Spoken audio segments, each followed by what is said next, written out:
இங்கே இந்த கிராமத்தில் குட்டையன்ற ஒருத்தர் இறந்துட்டாருன்னு சொல்லி ஊர் ஃபுல்லாக நியூஸ் வருது. எல்லாருமே அங்கே போகிறாங்க. போஸ்ட்மார்ட்டம் பண்ணி அவரோட பாடி வருது. கொஞ்ச நேரத்தில் பார்த்தா இறந்தவரோட ஆவி அங்கேருந்து எந்திரிச்சு சுற்றி முற்றி பார்க்குறாரு. அவர் தலைமாட்டுக்கிட்ட போய் அவங்க ஒய்ஃபும் பொண்ணும் அழுதுகிட்டு இருக்கிற இடத்துல உட்காந்து நான் சாவலை என்ன பாருங்கன்றாரு. யாரும் கண்டுக்க மாட்டாங்க. எந்திரிச்சு கண்ணாடி கிட்ட போய் பார்க்குறாரு. ஒரு உருவமே தெரியல.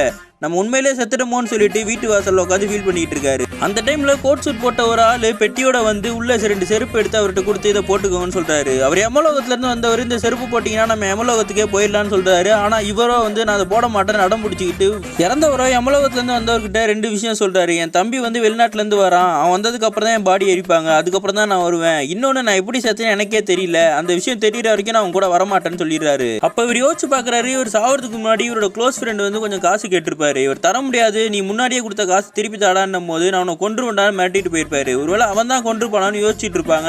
அவனும் அதே மாதிரி கட்டையெல்லாம் எடுத்து இவர் எரிக்கிறதுக்காக பிளான் பண்றான். அழுக மாட்டேன்றான். அவர் மேலேயும் சந்தேகம் வருது. இன்னொரு பக்கம் இவரோட பொண்ணு பின்னாடி ஒருத்தன் வந்து சுத்திக்கிட்டு இருப்பான். அவன் வந்து என் பொண்ணு அடையிறதுக்காக என்ன கொலை பண்ணிருக்கலாமான்னு சொல்லி பாக்குறாங்க. இறந்தவரோட தம்பி ஊர்ல இருந்து வந்துடுறான். அவங்க அண்ணனை பார்த்து அழுகுறான். வெளியே வந்துட்டு ஒய்ஃபோட யாரெல்லாம் தொடர்பு இருக்காங்களோ அவங்க கூட போய் சண்டை போட்டுக்கிட்டு இருக்கான். அந்த டைம்ல எல்லாரும் சரக்கு அடிச்சுக்கிட்டு இருக்கானுங்க. இறந்தவருக்கும் சரக்கு அடிக்கணும்னு ஆசையா வருது. இந்த யமதூதங்கிட்ட எனக்கு ஏதாவது ஹெல்ப் பண்ணி சரக்கு அடிக்க வைங்கன்னு கேட்குறான்.